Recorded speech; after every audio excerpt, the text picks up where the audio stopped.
Geography एक optional subject जरूर है, लेकिन मार्क्स बहुत अच्छे आ सकते हैं। क्यों?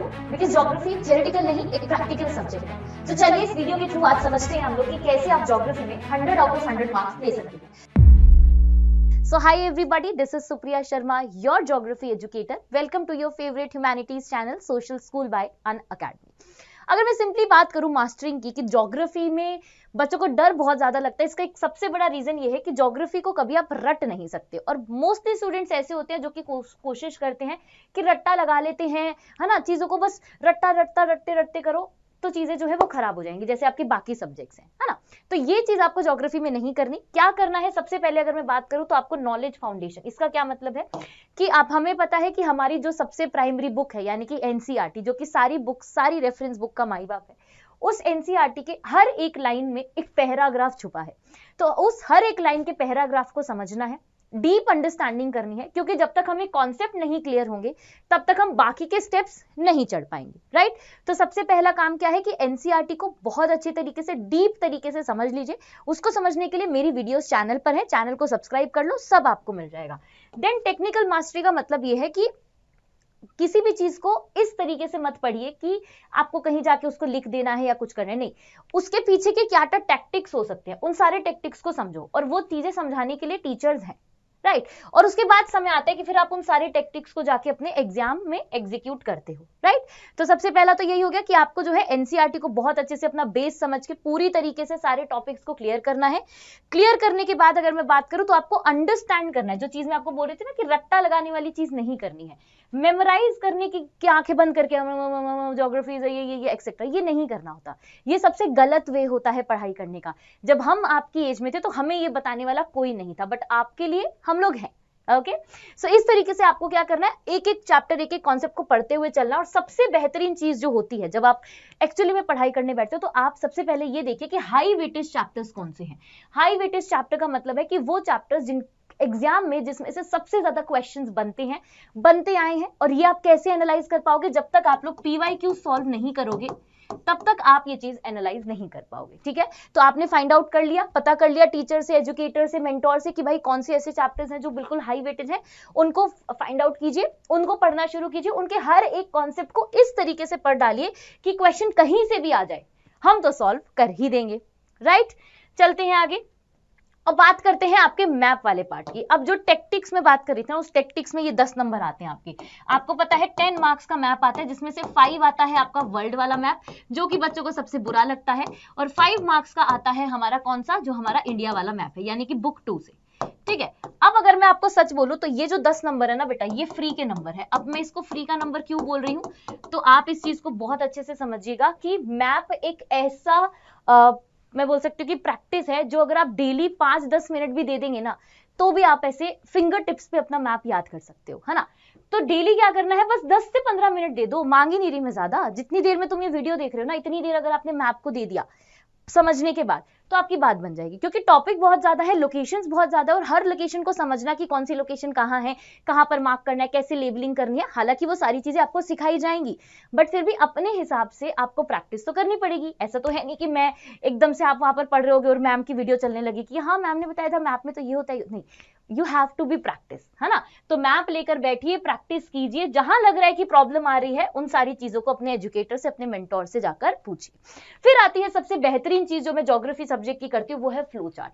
आप लोगों ने जब 10th क्लास तक साइंस भी पढ़ी होगी तो आपने भी देखा होगा उसमें बहुत सारे टॉपिक्स में फ्लो चार्ट बनाने से ही नंबर मिल जाते थे। सेम ज्योग्राफी के अंदर है। अगर आपको पता है कि आपको किसी टॉपिक को समझना है और उस समझने के लिए आपने अगर एक डायग्राम बना दिया, तो टीचर जो आपका एक तो कॉपी चेक कर रहा है, उसके ऊपर बढ़िया इंप्रेशन चला गया, है ना।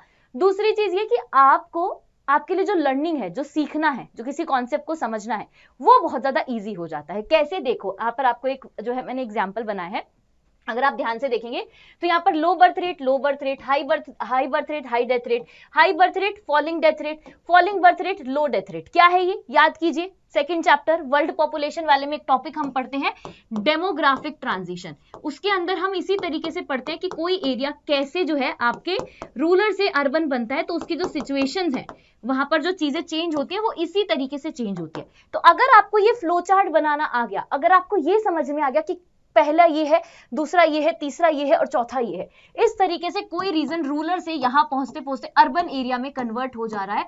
तो दैट मीन्स कि आपको समझ में आ गया कि कॉन्सेप्ट क्या है। अब मान लो कि अगर ये टॉपिक एग्जाम में आ गया और आपने इस तरीके से बना दिया तो टीचर नंबर नहीं देगा, खुश हो जाएगा भैया, शाबाशी भी देगा साथ में, ठीक है। तो ये वो वाली चीज है। तो ये दूसरी चीज क्या हो गई कि फ्लो चार्ट आपको नहीं भूलना है। फिर आते हैं केस बेस वाले क्वेश्चंस पे। अब केस बेस क्वेश्चन ना हमेशा ऐसी जगह से बनते हैं जहां पर अगर आपने देखा हो कभी एनसीईआरटी में आपको ना बॉक्सेस वगैरह दिए हुए होते हैं। जब भी आप कभी एनसीईआरटी मेरे साथ पढ़ रहे हो या खुद भी रीड कर रहे हो तो आपने देखा होगा उसमें कुछ बॉक्सेस में आपको एक्स्ट्रा इंफॉर्मेशन दी जाती है। वही एक्स्ट्रा इंफॉर्मेशन में से मोस्ट ऑफ द टाइम आपके केस बेस्ड क्वेश्चन बनते हैं।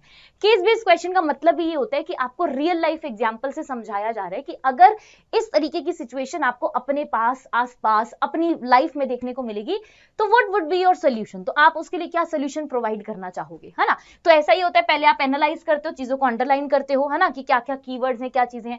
फिर आता है वो टाइम जिसमें आप आंसर ढूंढने की कोशिश करते हो कि क्या अब इसका सोल्यूशन क्या हो सकता है, अगर ये प्रॉब्लम है तो इसका सोल्यूशन क्या हो सकता है। और फिर समय आता है कि आप क्या करते हो, अपने आंसर को सपोर्ट करने के लिए रियल लाइफ एग्जांपल से कनेक्ट करते हो। हमेशा ध्यान रखिएगा, real life examples are the best thing in each of every subject. आप किसी भी सब्जेक्ट में कर लो, चाहे हिस्ट्री है, चाहे पॉलिटी है, चाहे आपका ज्योग्राफी है, चाहे आपका साइंस का कोई सब्जेक्ट क्यों ना हो, सोशियोलॉजी क्यों ना हो, भाई sociology such a great subject, मेरे को बहुत पसंद है, साइकोलॉजी क्यों ना हो, हर एक जगह पर अगर आपने रियल लाइफ एग्जांपल से चीजों को रिलेट कर दिया, अपने कॉन्सेप्ट को पढ़ते टाइम आपने रियल लाइफ चीजों से कनेक्ट करना शुरू किया, तो आप लाइफ में कभी भी वो एग्जाम्पल, ना वो टॉपिक, ना वो कॉन्सेप्ट कभी नहीं भूलते। मुझे क्यों याद है, इसीलिए याद है क्योंकि जब मैं पढ़ती थी तो मैं रियल लाइफ चीजों से कनेक्ट करती थी, और यही कोशिश मैं करती हूँ कि आप लोग भी कर पाए। ओके, चलिए आगे बढ़ते हैं इसी मास्टरी में। तो बात आती है अब एग्जाम एग्जीक्यूशन की। हम सब जानते हैं जब हम ये सारी चीजें कर लेते हैं तो ये सारी चीजें हमें एक्चुअली में एक रिजल्ट की तरह एग्जाम में ही देखने को मिलती है कि कैसे हम लोग जो है चीजों को वहां पर हम बोल सकते हैं कि एग्जीक्यूट करने वाले हैं, है ना। तो उस एग्जीक्यूट के लिए आपको सबसे बेहतर चीज जो आती है वो आती है रिवीजन। अब रिवीजन करने के लिए पहले सब पढ़ना तो पड़ेगा। अब ऐसा नहीं कि आप सडनली सोचो कि सीधा थर्ड स्टेप पे पहुंच जाते हैं, रिवीजन करते हैं, नहीं नहीं, ऐसा नहीं करना है। पहले आपको क्या करना है, चीजों को समझना है ना, रिवाइज करना है, उसके बाद टेस्ट देना है कि कैसे कैसे किस किस टॉपिक में मेरे को लग रहा है कि मैं वीक हूं या किस टॉपिक में मुझे अच्छे से करना है। ये सारी चीजें जब आप एनालाइज कर पाते हो तो आप एक बहुत अच्छी आंसर राइटिंग करके आते हो अपने एग्जाम में। ओके, अगर मैं यहाँ पर बात करूं एवरेज आंसर जो बच्चे लिखते हैं, ऑफ कोर्स वो पैराग्राफ में लिखते हैं, गलत है। जर्नल स्टेटमेंट्स देने लगते हैं, नहीं रिलेट करता। हैंड राइटिंग बहुत ज्यादा मेसी है, क्लटर है और मोनोटोन टेक्स्ट होता है। लेकिन जब आप इस तरीके से चलते हो जो आपको एजुकेटर्स या आपके मेंटोर्स बताते हैं तो आप क्या करते हो, आपके मार्क्स अपने आप इंक्रीज कर जाते हैं। जिसमें सबसे बेहतरीन चीज होती है कि आपको हर एक आंसर पॉइंट्स में लिखना है, अंडरलाइन करना है कीवर्ड्स को, जो कि सबसे इंपॉर्टेंट पार्ट है ना। स्पेसिफिक जियोग्राफिक एग्जांपल, जो मैं आपसे रियल लाइफ एग्जांपल्स की बात कर रही थी, वो एग्जांपल्स आपको देने हैं। नीट और एलिड कोशिश कीजिए, मुझे पता है सबकी हैंडराइटिंग अच्छी नहीं होती, बट इतना कोशिश करो कि एटलीस्ट जो भी लिखो वो साफ हो, गंदगी तरीके से मैसअप नहीं हुआ, ऐसे कुछ लिखा गलत है तो ऐसे ऐसे ऐसे करके काटा, नहीं, दिस इज कंप्लीटली रॉन्ग, ऐसे सिंपल बस एक लाइन लगा दो, that's it. Okay, end of course the important keywords जो कि मैं आपको एग्जाम के टाइम पर हमेशा बताती हूं, तो इस बार भी बताऊंगी। ओके, तो ये जो कुछ 10 ऐसे स्टेप्स हैं जिसके थ्रू बच्चा आप अपने ज्योग्राफी में, स्पेशली ज्योग्राफी में अपने मार्क्स जो है वो इंप्रूव कर सकते हैं। अब मार्क्स इंप्रूव करने के लिए आपको क्या करना है, सिंपल इस चैनल पर जाना है।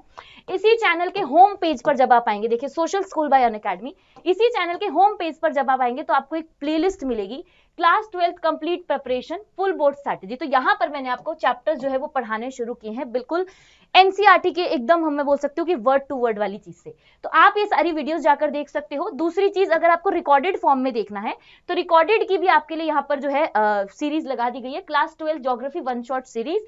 तो यहाँ पर आप जाके देखोगे तो इसमें तो आपको दोनों बुक्स के चैप्टर्स मिल जाएंगे। तो अगर आप रेगुलर जाके ये वीडियोस भी देखोगे तो आपकी बात जो है वो बन जाएगी। और इसी के साथ मैं यही ऑल दी बेस्ट आप सबको विश करती हूँ कि आप ज्योग्राफी में अच्छे मार्क्स ला सको, बिकॉज हिस्ट्री, पॉलिटी, ज्योग्राफी में से एक ज्योग्राफी ऐसा सब्जेक्ट है जो आपको आउट ऑफ मार्क्स लाके दे सकता है। सो ऑल दी बेस्ट, मिलते हैं नेक्स्ट वीडियो के साथ, bye bye and take care. Unacademy. Let's crack it.